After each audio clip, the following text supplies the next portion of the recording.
하나님 말씀은 고린도후서 5장 8절부터 10절입니다.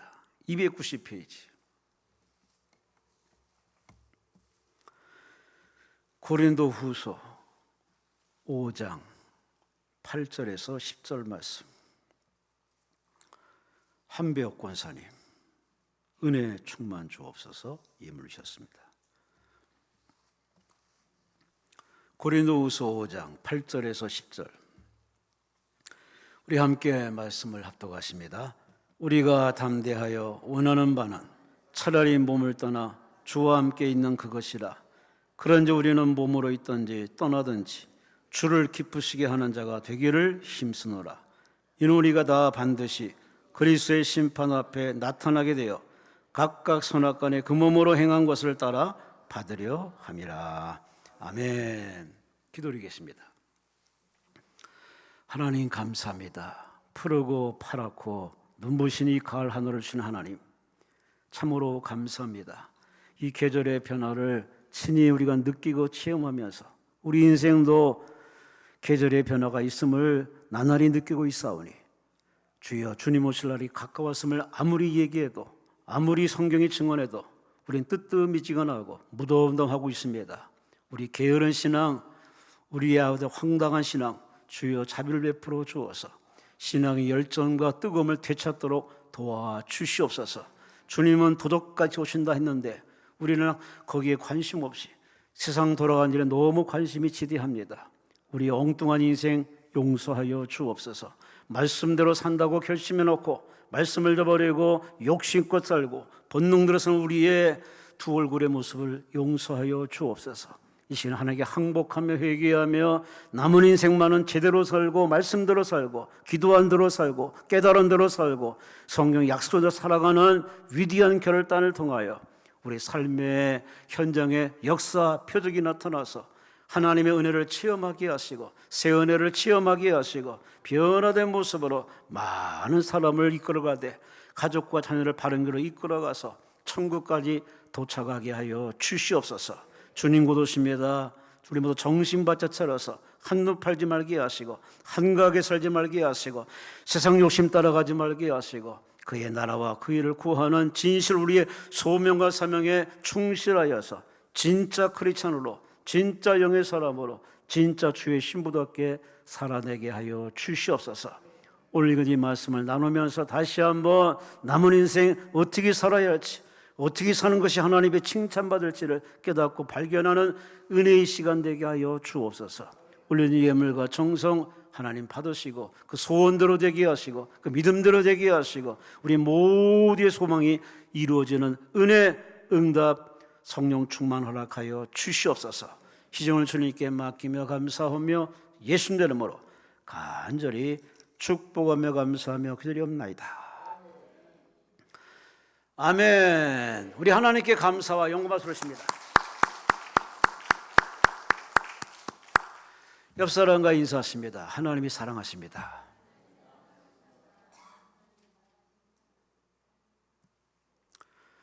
오늘 본문을 가지고 우리가 가져야 할 소원, 우리가 가져야 할 소원이란 제목으로 함께 은혜의 말씀을 나누고자 합니다. 살다 보니 이런 일이 대한민국에 일어납니다. 노벨상 아무나 받는 거 아닙니다. 진짜 아무나 받는 거 아닙니다. 전 대통령이 노벨 평화상 받았지만은 이거는 개념이 다른 겁니다. 노벨 문학상을 받았다는 거는 대한민국의 영광이자 세계에 하나님이 대한민국에게 주신 영광이라 저는 생각합니다. 그 뉴스를 듣고서 깜짝 놀랐습니다. 물론 그분의 이름, 한강이라는 그분의 이름을 익히 알고 책도 읽어봤습니다만 참 그래 이런 날이 오는구나 하는 걸 느낄 때 거저되는 건 아닙니다. 참 이 나라 한강의 기적을 통해서 참 대한민국이 지금 세계적으로 나가는 게 참 많습니다. K 막 나가다가 지금 하나님이 또 다른 물꼬를 튼 게 뭐냐? K 문학입니다. 대단한 겁니다. 앞으로 또 하나님이 뭘 터뜨릴지 모르지만 참 이렇게 좋은 나라, 아름다운 나라, 하늘도 푸르고 정도 많고 참 좋은 나라인데 저분들만 안 싸우면 참 좋겠는데 참 우리는 참 안타깝게 짝이 없습니다. 이 한강이라는 사람 나이가 53살입니다. 전라남도 광주에서 출생해서 아버지가 소설가입니다. 그 아버지의 그 딸이죠. 저는 이분이 노벨상 받은 거 참 대단한 영광인데 그 다음이 어떻게 행동할까 저는 이렇게 지켜봤습니다. 그랬더니 역시 기자회견들 안 합니다. 왜 안 하냐 그랬더니 지금 나라가 지구촌이 싸움박질 하는데 전쟁하는데 무슨 의미가 있냐. 역시 수상소감이 남다릅니다. 참 우리는 이렇게 하나님께서 대한민국을 사랑하는데 대한민국에 또 이렇게 국위를 선양하는 사람이 참 많은데 그런 분들이 이렇게 시각으로 이렇게 좁은 시각으로 봐더라도 야 사람답게 사는구나. 진짜 도움받고 혜택 받은 거에 고스란히 국가의 이렇게 발전과 국위를 선양하고 다른 사람들에게 정말 은혜를 끼치는구나. 참 멋진 인생을 봅니다. 뭐 그렇지 않은 사람도 있지만 그런 사람들이 곳곳에 이렇게 숨어서 은밀히 봉사하고 또 때가 되니 이렇게 세계적으로 상도 받고 사람들의 박수 받는 거. 그런 사람들이 많은 이 나라 복 있는 나라예요. 여행을 다녀보세요. 비행기 타고 한번 해외 나가보세요. 참 대한민국 나갔다 온 사람들이 하는 말이 그냥 허투루한 소리가 아닙니다. 정말 좋은 나라입니다. 아름다운 나라입니다. 편리가 다 돼 있고 복지가 좋고 모든 갖춰진 이 나라 사랑하시기 바랍니다. 나라 사랑하세요. 나라도 사랑하세요. 한 나라를 한번 또 얘기해 볼까요? 국교가 루터교입니다. 거의 80%가 이 루터교를 믿는 그러한 선진국이죠. 덴마크. 이 나라도 우리나라처럼 교육열이 대단히 참 높습니다. 그 장난감 레고의 본사가 거기 있을 정도로 어린아이들에게 상당히 관심 있는 나라. 낙농국가 덴마크. 원래 지금서 이렇게 잘 사는 나라가 아니었지만은 거기에는 한 사람의 바로 국민들에게 희망을 부르는 한 사람이 있었습니다. 그 사람은 다름 아닌 하나님 믿는 사람, 목사입니다. 그분은 그런트비 목사. 참 이분은 시작부터가 남다릅니다. 저도 목사 옷 입었지만 이 사람도 목사 옷 입을 때 설교 제목을 충격적입니다. 덴마크 교회 지도자여 회개하라. 겁도 없이 이런 제목으로 설교를 했습니다. 시험관들이 가만히 보니까 어쭈 이제 초년병이 목회자들을 회개하라고 그렇게 설교하니 어느 시험관이 좋아하겠습니까? 덴마크 교회는 국가에서 관장하기 때문에 목사들은 정부에서 월급을 줍니다. 그리고 발령을 내립니다. 그래서 시험관들이 괘씸죄에 걸려가지고 아주 외지로 갖다 이렇게 파송을 해버렸습니다. 자신은 도심지에서 국가 발전을 위해서 뭔가 하려고 야망 가지고 시작했는데 그에게 온 것은 저 외지 오지로 발령받았습니다. 이 사람이 스스로 고백합니다. 장래가 캄캄했습니다. 잠도 안 옵니다. 불면증이 생겼습니다. 신경쇠약까지 걸려서 밤에 헛소리까지 합니다. 그러다가 무너지겠다 생각해서 그때부터 하나님께 눈물로 기도했답니다.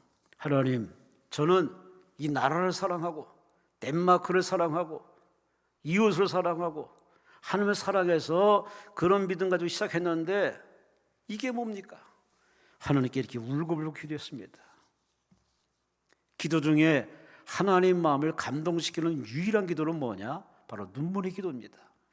그의 눈물의 기도에 하나님이 감동하셔서 그에게 뭘 주셨느냐? 성령의 불을 허락해 주었습니다. 성령의 불이 떨어졌습니다. 기도하는 자에게 최고의 바로 응답은 뭐냐? 성령의 불입니다. 성령의 불이 가슴을 강타합니다. 그때부터 그가 전하는 메시지마다 파괴력이 있으며 사람들의 마음을 뒤집어 놓고 사람들이 그야말로 은혜받기 시작합니다. 비록 변방에서 시작했지만 그의 메시지는 세 가지입니다. 하나님을 사랑하시오, 이웃을 사랑하시오, 그리고 나라를 사랑하시오. 그 사랑을 메시지를 가지고 성령 충만한 가운데 복음을 전했더니 이 사람 저 사람 뒤집어지고 회개하고, 그때부터 나라 사랑은 애국심이 생겨가지고 이익을 버리고 욕심 버리고 불법 버리고 나라 사랑으로 이웃 사랑으로 사람들이 돌아오기 시작합니다. 그러면서 점차 이 나라는 선진국으로 둔갑해가지고 지금 세계적으로 잘 사는 나라로 이렇게 우뚝 서 있습니다. 그를 기념해서 이 구름TV 동상이 덴마크 곳곳에 많이 비춰져 세워져 있습니다. 한 사람이 하나님 앞에 바로 섰더니 나라가 살고 국민이 편안하고 후손들이 복을 받습니다. 성경 분명히 이 얘기를 뭐라고 표현했느냐? 첫째 아담 한 사람이 범죄함으로 온 인류가 죄인이 됐고, 둘째 아담 예수가 하나님 명을 받들어서 십자가에서 대속의 제물이 되었음에 그의 희생으로 만인들이 구원받는 만인 구원, 죄인 구원, 천국 가는 길을 열었으니 첫째 아담 같은 사람으로 살지 말 것을 분명히 우리에게 성경에서 얘기하고 있습니다. 사람으로 태어났다고 사람입니까? 공부해야 사람이고, 자신을 돌아봐야 사람이고, 연단받아야 사람이고, 우리는 참 사람답게 살아가는 길이 참 수월하지 않음을 우리가 역사책에서 내가 살아온 인생길을 가만히 보면 우리는 스스로 깨닫습니다. 학문 가지고 될 일이 아닙니다. 세월 가지고 될 일이 아닙니다. 참 우리 주변에 그만큼 나이 먹고 그만큼 배웠으면은 좀 이제는 가정적이고 자식들에게 본이 되고 역시 이 사람은 소중한 사람이었다는 그런 아름다운 이름 석자 남기는 삶은 얼마나 좋습니까? 그 늙은 나이에도 소리 버럭버럭 지르고 옆 사람에게 민폐되고 다른 사람에게 차라리 아니 그 사람과 상종 안 하려고 노년에 왕따 당한 그러한 부끄러운 어른들을 보면은 참 이게 나이 못하고 사람이 아닙니다. 다시 한번 여러분이 이 땅에 동물이 아닌 사람, 벌레가 아닌 사람, 나무가 아닌 사람으로 태어나기 하나님께 감사하시고, 또 사람으로 살아온 인생길에 잘못한 거 많고 정말 죄가 많지만 그럼에도 하나님 우리를 사랑하시고 용서해 아직도 살려주신 그 하나님 믿는다면은 남은 인생 시간 낭비하지 마시고 허접하게 살지 마시고 남들에게 짐이 되지 마시고 정말 저 푸르른 하늘처럼 이 좋은 가을 계절에 아름다운 가을 모습처럼 많은 사람들에게 도움이 되고 유익이 되고 자살할 사람이 용기를 가지고 되고 우리가 일하는 일곳마다 잘 되고 나라가 바로 서고 할렐루야 할렐루야. 무엇보다도 하나님께 영광, 하나님을 웃게 할 수 있는 효도하는 여러분 되시기를 주의 이름으로 축원합니다. 오늘 본문이 바로 그 얘기입니다. 사도 바울은 이 분쟁과 파당으로 늘 치고받고 싸우는 이 고린도 교회 성도들의 이 안타까운 소식을 늘 들으면서 그들에게 말합니다. 우리는 이 땅에 유한한 인생 삽니다. 오래 살지 못합니다. 때가 되면 갑니다.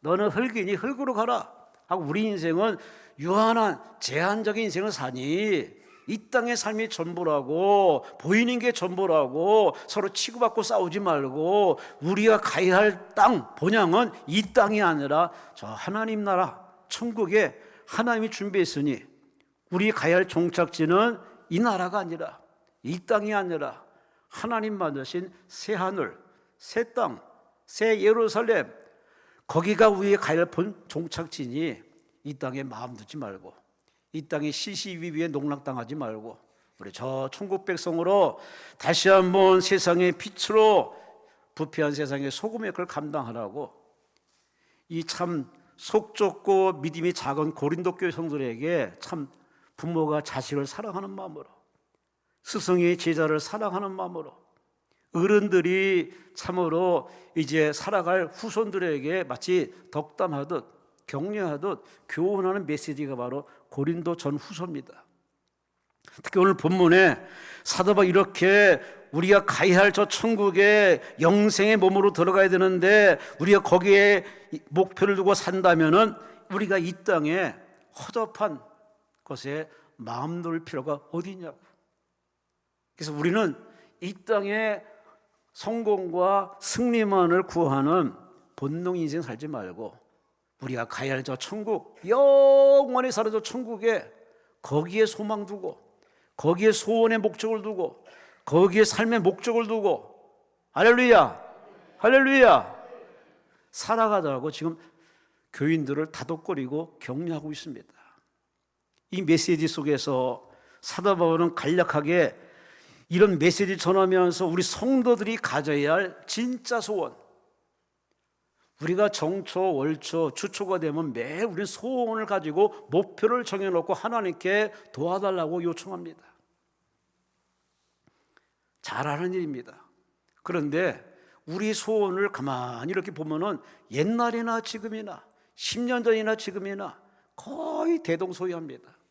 크게 달라질 거 없습니다. 그만큼 은혜 받고 그만큼 사랑받은데 불구하고 우리 기도 내용이 여전하다면은, 우리 소원이 여전하다면은 뭔가 문제가 있는 거 아니겠습니까? 오늘 본문에 그런 차원에서 사도 바울은 자신의 소원을 얘기합니다. 과연 하나님께 부름받아 교회를 세우며 양들을 이끌어가는 예수 만난 진정한 거듭난 사도 바울의 소원이 뭘까? 그 소원을 빗대어서 한번 내 자신이 하나님께 바라는 소원과 바람이 뭔지를 한번 이렇게 견줘보면은 내 신앙의 수준이, 내 하나님 앞에 바라는 소원의 수준을 알 수 있습니다. 다시 한번 여러분이 이 시간에 기도원에 올 정도라면은 물론 고향 삼아 오신 분도 있고 은혜 삼아 오신 분도 있지만 절박에 오신 분들도 상당수 많을 겁니다. 여러분의 소망과 소원이 응답받으시기를 주의 이름으로 축원합니다. 주의 이름으로 축원합니다. 그런 은혜 체험을 통해서 하나님은 다음 단계로 올라서기 원합니다. 아이가 태어나서 자라야 정상이고 초등학교 들어갔으면 중학교, 고등학교, 대학교 들어가는 게 이런 올라가듯이 우리 신앙도 레벨이 올라가야 됩니다. 늘 제자리 걸음, 늘 그 수준, 늘 그 모습이면은 보는 하나님 마음이 어지간히 답답하겠죠. 그런 차원에서 다시 한번 하나님 우리에게 묻습니다. 너 나한테 바라는 게 뭐냐? 우리는 이렇게 해달라고 요청하지만 하나님은 역설적으로 먼저 여러분에게 묻고 계십니다. 너 나한테 바라는 게 뭔데? 진짜 원하는 게 뭔데? 이런 하나님의 음성을 가슴으로 받으시면서 오늘 사도 바울의 세 가지 소원, 우리 성도들이 총갈 때까지 우리가 가져야 할 소원, 비전, 목표가 뭔지 오늘 본문에 세 가지를 말씀합니다. 함께 그것을 들여다보겠습니다. 첫째, 본문에 바울은 말합니다. 나의 소원은 주와 함께 있는 것. 오늘 본문 8절 보세요. 우리가 담대하여 원하는 바는 차라리 몸을 떠나, 따라합시다. 주와 함께 있는 그것이라. 아멘, 아멘. 이 사도 바울의 본심입니다. 얼마나 고난이 많은지, 얼마나 속썩일 인간들이 많은지, 자신은 하나님을 사랑하고 이웃 사랑하고 회당을 사랑하고 민족을 사랑해서 복음을 전하고 주의를 할 뿐인데 그렇게 깐죽거리고 딴지 걸고 율법이 어떠느네, 설교가 그 모양이네, 앞에서는 할례 해놓고 뒤에 가서는 그런 수군수군대는 그런 많은 스트레스를 받으면서 사도 바울이 본심을 드립니다. 차라리 내가 내 몸을 떠나서 주와 함께 있기 원합니다. 이거는 사도 바울만의 소원이 아닙니다. 진실로 예수를 바르게 믿고 제대로 믿고 주님을 믿는 사람이라면 이런 기도를 할 수밖에 없습니다.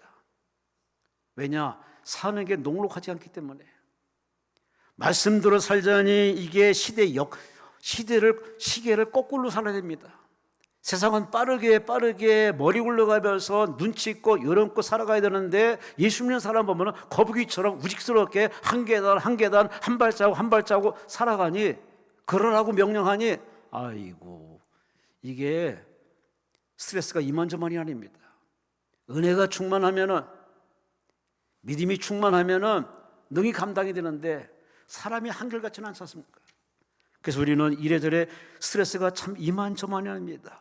월, 화, 수, 목, 금, 토까지 늘 치고받고 싸우다가 주일날 와서 그 한 번 예배 드리면서 은혜 받으면서 위로가 되는 건 잠깐이고, 또 월, 화, 수, 목, 금, 토 싸워야 되고 부딪혀야 되고 참아야 되고 견뎌야 되고 버텨야 되고 믿어야 되고 믿음으로 살아야 되고, 이러다 보면 이런 기도를 안 할 수가 없습니다. 차라리 몸을 떠나 주와 함께 살기를 원합니다.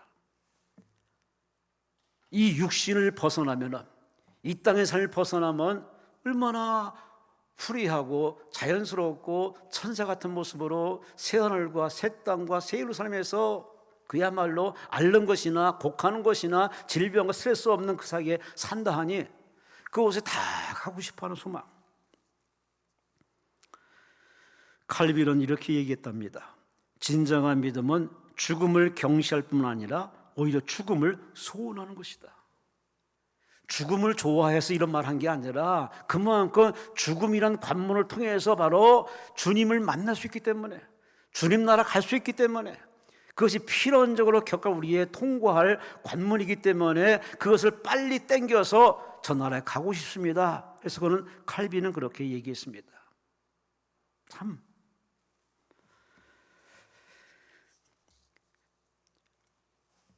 제가 주일날 설교를 마쳤더니 장로님이 저한테 이렇게 쳐다보면서, 목사님, 저는 죽음이 두렵지 않습니다. 그래요? 아이고, 당연히 그러시죠. 장로님이니까, 믿음이 있으니까 당연히 그러시죠. 죽음이 두렵지 않다, 떠나는 게 두렵지 않다. 과연 이것을 우리가 다 아멘하고 긍정하지만, 그러나 내심 과연 우리는 죽음에 대해서 그렇게 수월하게 아멘을 받는 사람 그닥 많지는 않습니다. 나는 가야 돼, 삶만 살았기 때문에 100세 사시오라면은 그런 소리 하지 말라고 하는데, 그래도 그 사람 내심 오래 살기를 바라는 것은 본심입니다. 그런데 이런 본심을 오늘 사도 바울은 거부합니다. 차라리 이 몸을 떠나서 저 나라에 가기 원합니다. 여러분은 눈치를 보니까 오래 살고 싶으신 것 같은데 오래오래 사세요. 오래 사세요. 지미 카터 대통령, 백악관 한 번 하고 재선거했다가 떨어졌던 이 지미 카터. 근데 이 사람은 대통령 시절보다는 대통령 4년 뒤에 5년인가 하고 나서 오히려 더 아주 사람들의 각광받는 눈부심 활동하는 이 사람 아직도 살아있습니다. 이분이 간암 시한부 판정을 받고서 이분이 한 말을 들어보세요. 괜한 소리 대중을 시하는 방송용 얘기가 아니라 이분이 한 말을 들어보세요. 어느 때와 다름없는 아주 환한 미소를 띠면서 이분이 이렇게 얘기했답니다. 나에게 어떤 일이 일어나더라도 편안하게 받아들일 자세가 돼 있습니다. 이제 내 생명은 하나님의 손에 달려있다고 더 느끼니 그저 고마울 따름입니다. 그동안 멋지게 살았습니다. 수천 명의 친구를 사귀었고 신나고 흥미진진하고 기쁨 삶을 살았습니다. 살만치 살았기 때문에 설사 내게 죽음이 와도 나는 그저 자연스럽게 당연히 받아들일 겁니다. 이 얘기는 무슨 얘기겠습니까? 고통이 끝나서 좋다는 얘기가 아니라 주님 만날 수 있기 때문에. 아멘도 안 하시네? 뭔 생각하십니까? 그 죽음을 떠나서 바로 나를 이 땅에 살게 하셨고 살아오게 하셨고 아름다운 일을 하게 하신 그분을 만날 수 있는, 진짜 만나는 그 순간이 있기 때문에 오히려 담담히 받아들일 수 있다. 바울 같은 마음 아니겠습니까? 사역이 싫어서, 사명이 싫어서, 사능이 싫어서 삶을 이렇게 포기하는 것이 좋아서 이렇게 한 얘기가 아니라 그분을 만났었기 때문에. 우리나라 이런 얘기한 사람이 있습니다. 소설가 최인호 씨. 그는 세상을 떠나기 전에 이렇게 말했습니다. 내 인생 고갯길 저 너머에는 육신의 아버지가 아니라 나보다 더 나를 사랑하시는 영혼의 하나님의 아버지가 나를 기다리고 있습니다. 하나님 믿는 최인호 작가의 고백입니다. 육신의 아버지가 아니라 나보다 더 사는 그 아버지, 진짜 아버지가 나를 기다리고 있습니다. 숨이 끊어오기 전에 그는 마지막으로 딸에게 이렇게 말을 남겼습니다. 주님을 봤구나. 됐다. 이젠 가자. 그러고서 임종을 했답니다. 와, 멋있게 산 사람이에요. 여러분은 떠날 준비되어 있습니까? 마지막 어떤 말 할지 준비가 되어 있습니까? 바울이 이게 항상 준비된 사람이에요. 사명도 준비하고 설교할 준비도 됐지만은 떠날 준비가 항상 되어 있는 사람. 이 땅에 미련이 없어요. 언제 주님이 와 그러면은 그는 편안하게 털고 아멘 하고서 그는 주님 앞에 나아가시 준비된 사람. 그래서 바울의 소원이 뭐냐? 나는 항상 주님과 함께 있기 원합니다. 할렐루야, 할렐루야. 주님과 함께하는 곳이라면 어디든지 좋다는 것입니다. 그것이 교도소라도, 그것이 외지라도, 그것이 오지라도, 그것이 황무지라도, 그것이 힘든 곳이라도 나는 좋다는 겁니다. 왜? 주님이 함께하기 때문에. 여러분의 소원은 뭡니까? 그저 나만 생각하십니까? 그러나 좀 입장 바꿔 생각해 보세요. 여러분 스스로 살아온 게 아니지 않습니까? 부모님의 은혜, 스승의 은혜, 나라의 은혜, 이웃의 은혜, 그런 은혜 속에 듬뿍 받는데 아직도 나만을 바라신다면 정말 그 사람은 나무한테 배워야 되고, 예? 흐르는 물한테 한 수 배워야 됩니다. 아니 저 푸른 하늘을 보면서 한 번쯤 배워야 할 인생 아니겠습니까? 주와 함께 있는 그것이 나의 소망입니다. 이 첫째 바울의 소망입니다. 두 번째, 그는 9절에 말합니다. 그런즉 우리는 몸으로 있든지 떠나 있든지 주를 기쁘시게 하는 자가 되기를 힘쓰노라. 할렐루야. 주의 기쁨, 주님의 기쁨이 되는 것이 나의 소망입니다. 나의 기쁨이 아니라 주님의 기쁨, 나의 기쁨이 아니라 나를 나 되시는 바로 그분 하나님의 기쁨이 나의 기쁨이 되는 것이 나의 소망입니다.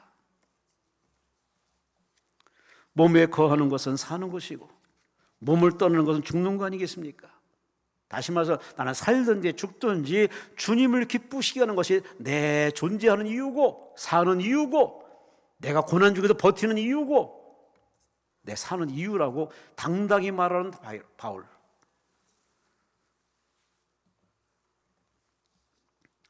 우리 강남금식교단에 이렇게 숙소에 이렇게 다니시면은 액자가 하나 걸려 있습니다.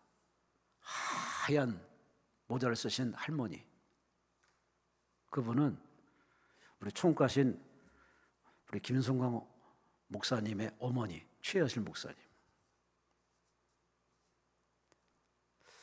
참 저는 참 행복한 시대에 태어난 것 같습니다. 조영희 목사님도 만났고 최여실 목사님도 함께 생활했고 이렇게 생활했는데 참 이 최여실 목사님 참 머리서 발까지 하얀 모자에다가 하얀 머리에다가 하얀 옷에다가 그분이 늘 즐겨 쓴 말이 있습니다. 있으면 먹고 없으면 금식하고 살면 전도하다가 죽으면 총값이다. 참 언제 들어도 참 정갑고 따뜻하고 그래 정신 차려야지 그렇게 살아야지 참 이렇게 내 자신 채찍이라는 귀한 말씀을 주시고 가시는 그분이 있습니다. 바울이 바로 그런 자신으로 그런 목표 가지고 살아온 인생입니다. 사는 이유는 나를 살게 하신 바로 하나님이 내게 주신 삶의 기회니 하나님을 기쁘게 드리고 죽어도 천국 가니 하나님 앞에 이 죽음을 담담히 받아들이는 이 사도 바울, 죽음이 다른 사람에게 민폐가 되지 않고 하나님께 영광이 되는 기쁨이 되고자 하는 이 소박한 이 바울의 이 소원, 어떻게 생각하십니까?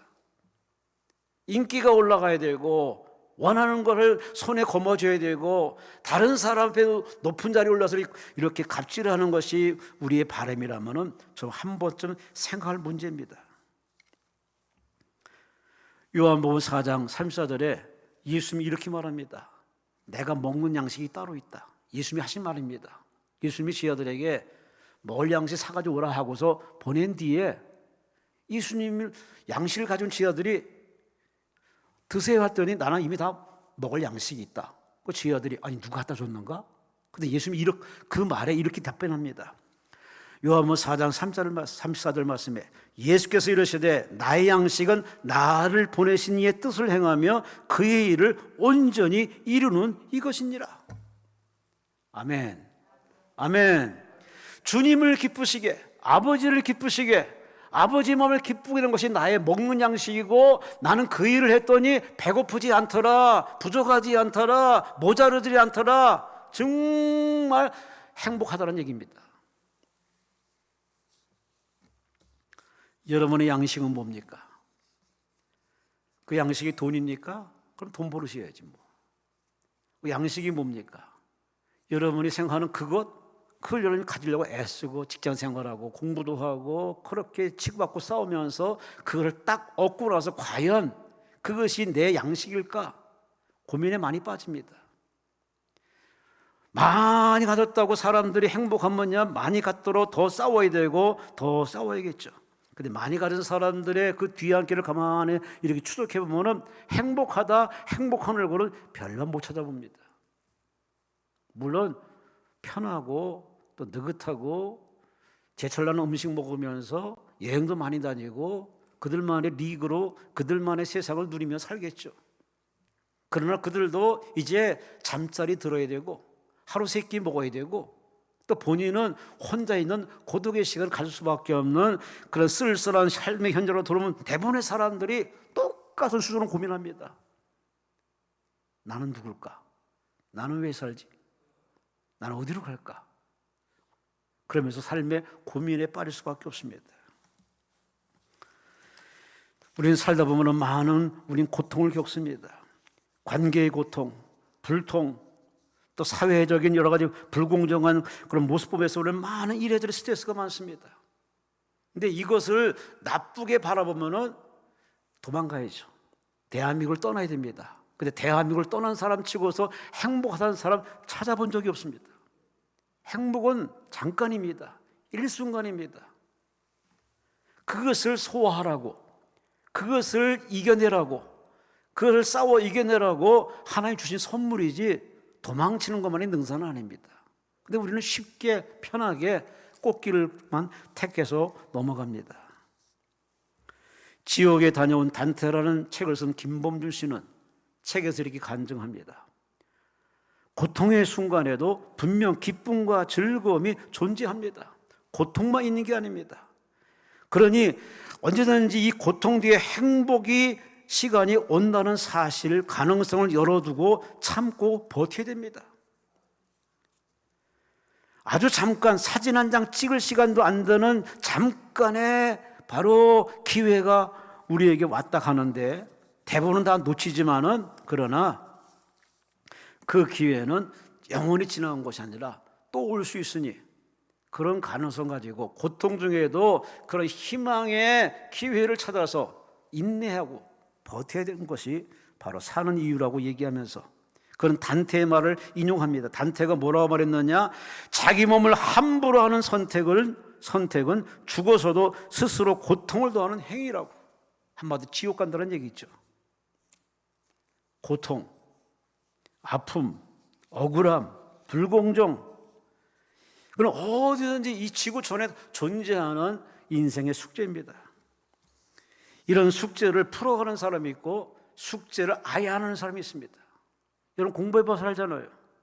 숙제는 해야 숙제지 숙제 안 하면은 유급이고 그리고 퇴학당하고 끝내 사회생활을 적응 못합니다. 우리 인생도 하나님이 여러 가지 숙제를 주십니다. 그러니 그 숙제는 풀어가고 소화하고 이겨내라고 주신 숙제이기 때문에 그 숙제를 우리가 이겨내고 우리가 풀어가야 되는데 그렇지 못한 사람이 참 많습니다.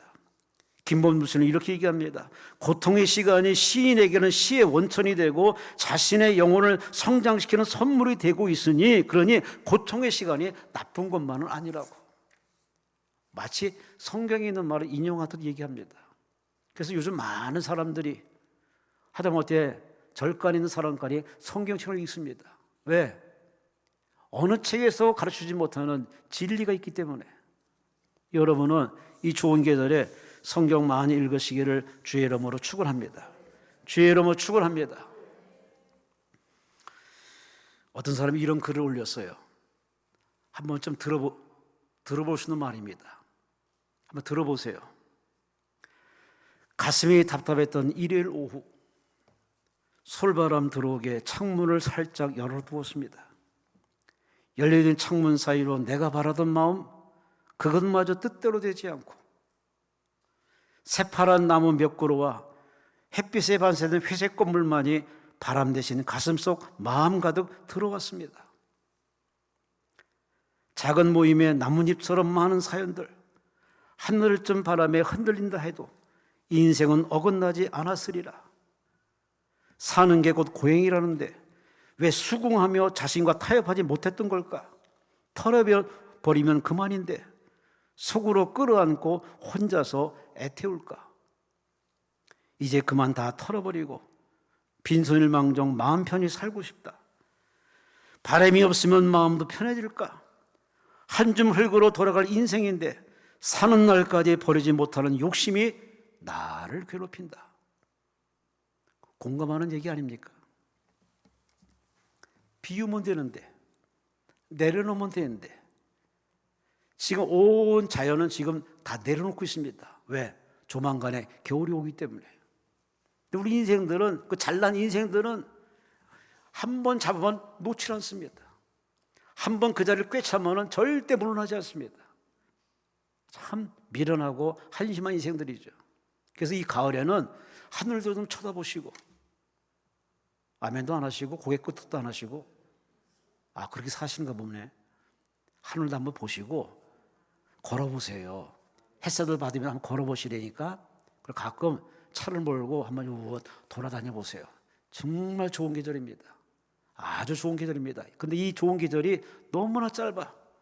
너무 짧아. 시사한 바가 있지 않겠습니까? 우리는 사는 이유가 분명합니다.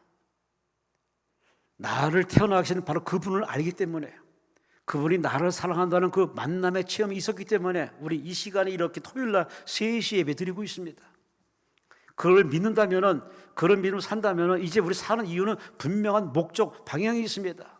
바로 그분을 기쁘게 드리는 것, 하나님을 기쁘게 드리는 것. 먹어도 마셔도 모든 목적과 방향이 그분을 기쁘게 하는 것, 그것이 우리의 사는 이유인 줄로 믿습니다. 그래서 바울이 말합니다. 내가 살아가는 이유는 몸에 있을 때나 천국 갈 때나 주를 기쁘시는 되기를 나는 힘쓰노라.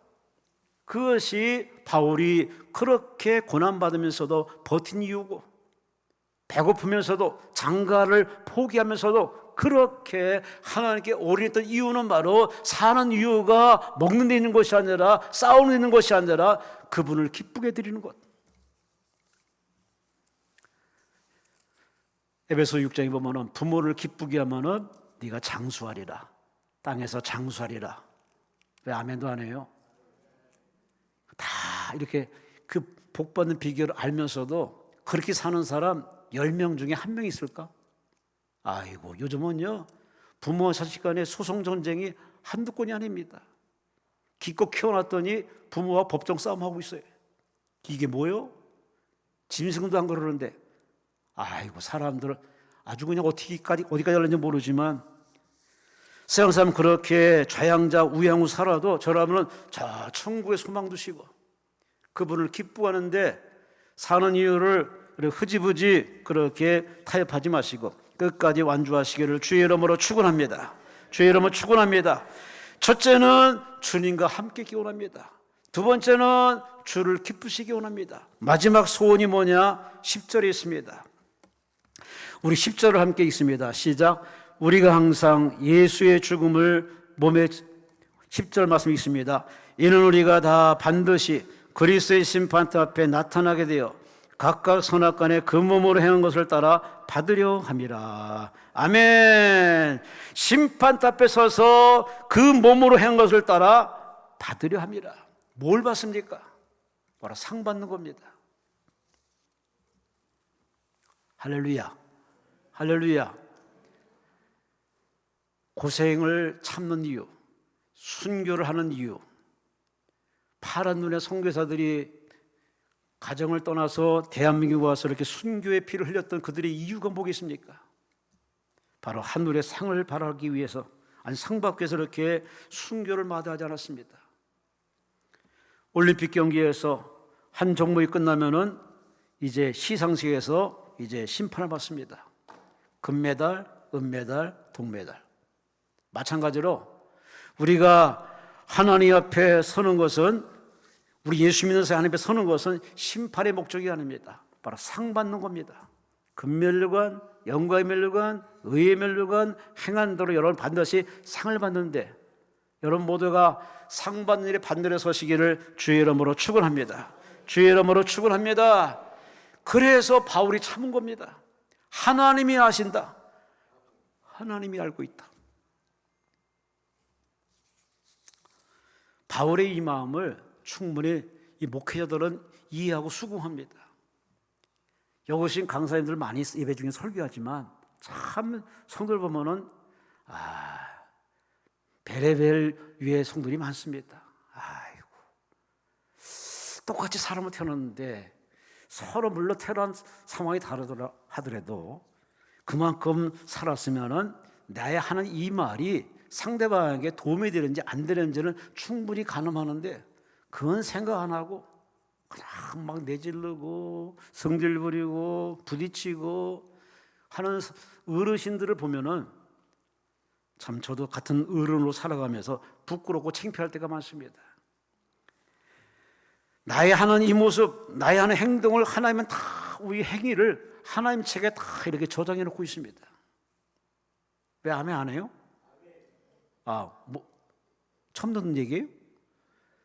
여러분의 마음 먹는 것, 생각하는 것, 이불 속에서 하는 일, 음지에서 하는 일, 백주에 하는 일, 오지 하는 일까지 하나님은 다 데이터에 다 보고 계시며 저장해 놓고 있습니다.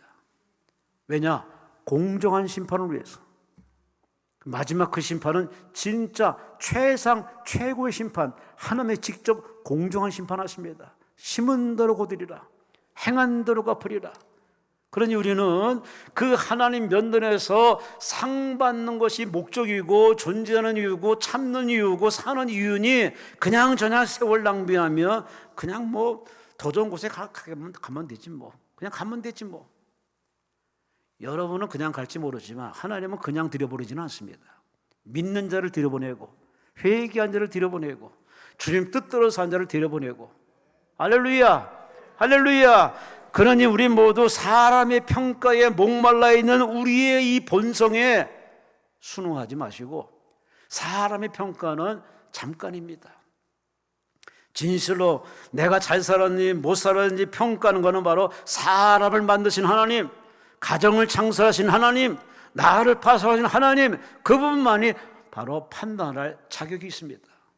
그러니 사람 말에 휘둘림 당하지 마시고, 요즘 연예인들 또 잘 나간 사람들 가끔 이 SNS에 그 댓글 좋아하는 아주 몰지각한 나쁜 사람들이 그냥 몇 마디 하면은 그냥 뚜껑 열려가지고서 사내 만에 멋져 해가지고 자살한 연예인도 있지만은 법정 소송까지 가서 끝내 이겨서 쾌재를 부른 사람도 있지만 대부분 다 스트레스를 상상을 초월합니다.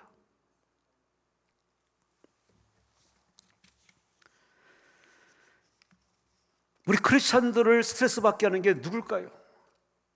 그것은 바로 사람이 아닙니다. 사람으로 여기십니까? 아니에요. 그 사람의 탈을 쓰고 들어온 바로 마귀, 귀신들이 얼마나 스트레스 받게 하는지 몰라요. 기도해서 뭐하니? 예배드려서 뭐하니? 이렇게 토요일날 3시에 와서 지금 뭐하고 있니? 하늘을 쳐다보고 놀러 다녀야지. 뭐하고 있니? 정신 차려 하고 자꾸 여러분을 깐죽깐죽거리면서 예배 시간에도 예배 집중 못하게 하는 그러한 사단의 공격이 어마무시합니다. 여기에 대부분이 다 그렇게 넘어갑니다. 그 잠깐의 유익, 잠깐의 그런 쾌락을, 엔조이를 위해서 이렇게 쉽게 타협하는 것이 일반적인 사람들의 모습인데, 그러나 바울은 그런 유혹이 올 때 단호히 끊습니다. 천국 가려면 희생 대가가 반드시 있습니다. 세상과 어물쩡 타협하는 것은 일반인입니다. 천국 가는 사람은 좁은 길을 갑니다. 자기 십자가를 지고 갑니다. 자기를 부정합니다. 언제나 하나님이 원하실까? 하나님 기뻐할까? 이런 생각을 참 많이 합니다. 여러분의 인생을 여러분의 시경 가지고서 이렇게 판단하지 마시고, 남들이 뭐라고 한다고 거기에 노론하지 마시고, 여러분을 공정하게 판결하시는 바로 하나님이 지켜보고 계시니 그분 보시기에 이쁜 짓, 예쁜 짓, 착한 짓, 선한 짓 많이 하시기를 주의 이름으로 축원합니다. 주의 이름으로 축원합니다. 파나마 운하를 건축한 사람은 조지 워싱턴 괴델스라는 사람입니다. 그는 기후와 토양, 수질을 심도 있게 연구한 후에 파나마 운하 건축을 착수했습니다. 누군가 뭔 일을 시도하면요, 동서고을 막론하라 꼭 깐죽거리는 사람이 있습니다. 주변의 사람들이 신랄하게 비판합니다.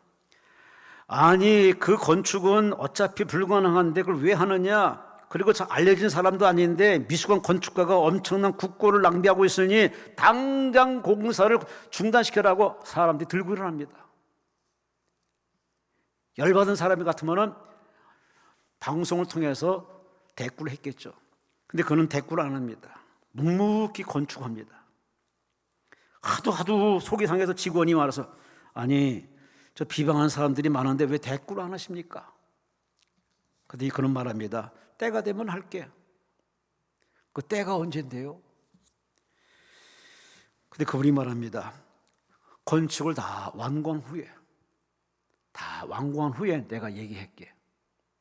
그가 파나마 운하를 건축하고 나서 그야말로 사람들은 감탄했고 국가에는 엄청난 혜택이 주어졌고 그야말로 그의 이름은 후손들에게 지금껏 알려지고 있습니다. 대부분의 사람들이 세치에 노론합니다. 이게 나이 먹어서 생기는 이 흰머리도 뭐 어쩔 수 없는 거지만, 나이 먹기 전에 생기는 세치는 뭐 어쩔 수 없는 유전적 요소 있지만, 대부분 사람들이 보면은 사람들의 그 세치혀에 누가 나를 쳐다본다, 누군가를 의시하는 스트레스를 받아보면은 이게 검은 머리가 흰머리가 됩니다. 그래서 젊은 나이 흰머리인 사람이 억수로 많습니다. 그만큼 여러분이 너무 사람을 의식하는 거죠. 그 사람이 완벽한 사람도 아닌데, 그 사람이 예수도 아닌데, 그 사람이 나의 심판주도 아닌데, 그 사람 말을 따라가고 그 사람이 입혀주는 옷을 입고 그 사람이 이런 길만 하고 있으니 하나님 볼 때 답답할 수밖에. 근데 바울은 안 그래요. 세상이 뭐라 하든, 율법주의자가 뭐라 하든, 핍박자가 뭐라 하든, 동료 제자들이 뭐라 하든 전혀 흔들리지 않고, 도종환 시인이 얘기한 것처럼 꽃은 흔들리지만 그냥 뽑히진 않다는 노래를 하듯이, 바로 바울은 이렇게 그들의 말에 잠깐 이렇게 흔들리지 몰라도 그는 뽑히진 않습니다. 예수 믿는 사람이 그래야 됩니다. 아멘. 아멘.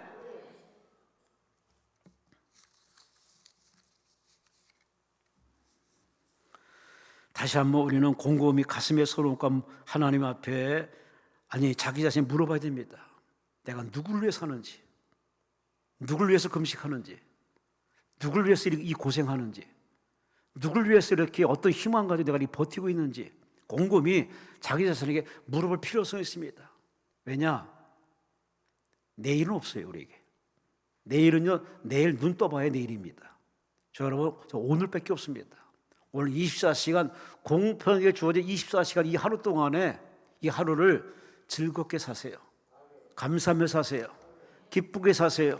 열심히 사세요. 행복하게 사세요. 하나님이 좋은 가을을 누리며 맛보며 즐기라고 주셨으면은 이 좋은 계절에 하늘도 보시면서 치유 힐링도 되시고 여행 다니시면서 마음도 치유하시고 같이 누리면서 식사하면서 즐기시고 제철로 음식 먹으시면서 마음껏 여러분이 치료받고 이 좋은 계절에 여러분이 선행과 착한 일을 더 많이 하는 에너지를 공급받으면 하나님이 얼마나 좋아할까. 이 좋은 계절에도 방에 콕 처박혀서 나올 생각 안 하고 후진 것, 실패한 것, 안 되는 것 그것만 쳐다보고서 누굴 원망하고 누구의 핑계대는 그러한 비겁한 인생들이 참 많습니다. 다시 한번 대한민국에 살면서 잘 나가는 대한민국, 노벨 문학상까지 일으켜서 세계에 이렇게 K의 위력을 다음에 무슨 장르가 세계를 놀라게 할지 모르지만 아마 많이 준비되어 있겠죠. 그런 자랑스러운 대한민국 살면서 여러분 뭘로 기도하십니까? 이 강남급식교는 나라 위에 기도합니다. 매일 기도합니다. 시간 기도합니다. 과연 여러분이 나라 사랑을 얼마나 하는지. 백범 김구 선생 그가 이렇게 얘기했답니다. 네 소원이 뭐냐 하나님 물으신다면은 나는 서슴지 않고 내 소원은 대한 독립이요. 하나님이 그럼 그 다음 소원이 무엇이냐 물으신다면 나는 또 이렇게 얘기할 겁니다. 우리나라 독립이요. 세 번째 그럼 그 다음에 네 소원이 뭐냐 물으시면 나는 세 번째 똑같이 더 소리를 높여서 나의 소원은 우리나라 대한의 완전한 자주독립입니다. 70평생을 그렇게 이 소원 가지고 살았고 현재도 이 소원을 저는 살고 있다고 이렇게 고백했던 백범 김구 선생. 참 이런 사람들이 곳곳에 있었기 때문에 지금 대한민국이 이렇게 세계가 주목하는 경제대국, 잘 사는 나라. 아멘도 안 하시네? 정말 잘 살아요 우리나라. 나가보시려니까 정말 잘 삽니다. 근데 우리는 이게 와닿지 않아. 하도 거짓말들이 많고 불법이 많고 뭐 이런지 몰라도 안 믿으시는데 나가보면 알아요. 정말 잘 사는 나라입니다. 이게 정치인들이 잘해서 경제인이 잘해서 국방을 잘 지켜서 그건 보이는 현상이고요. 아니에요. 애국가에 분명히 있습니다. 하나님이 보호하사 우리나라 만세. 우리 그 하나님께 우리 박수 영광 돌리시기 바랍니다. 이제 바꾸세요. 삶을 바꾸세요. 색깔을 바꾸세요. 사상을 바꾸세요. 삶의 내용을 바꾸세요. 기도를 바꾸세요. 맨날 아이들처럼 달라고 하는 그런 유아적인 기도 이제 집어던지시고 여러분에게 요구한 건 오늘 바울이 이렇게 설명합니다. 나의 소망은 주와 함께 있기를 원합니다. 주께 기쁨이 되기 원합니다. 나의 소원은 하나님께 상 받는 게 나의 소망입니다. 이 기도가 좀 업그레이드 레벨이 좀 높아져서 그런 기도를 해야 하나님 거기에 걸맞는 도우심과 보호와 영적 체험 주시지 않겠습니까? 이제 기도의 내용과 패턴을 확 바꿔서 진실로 우리가 가져야 할 진정한 소원 이 세 가지 바울의 소원이 여러분의 소원, 나의 소원이 되어서 오늘의 영적 바울이 되어서 가정을 바로 세우고 교회를 부흥시키고 나라를 지켜내는 진정한 믿음의 성공도로 살아가시기를 주의 이름으로 축원합니다. 주의 이름으로 축원합니다. 주의 이름으로 축원합니다. 우리 주여 삼창하며 통솔로 기도합니다. 주여 주여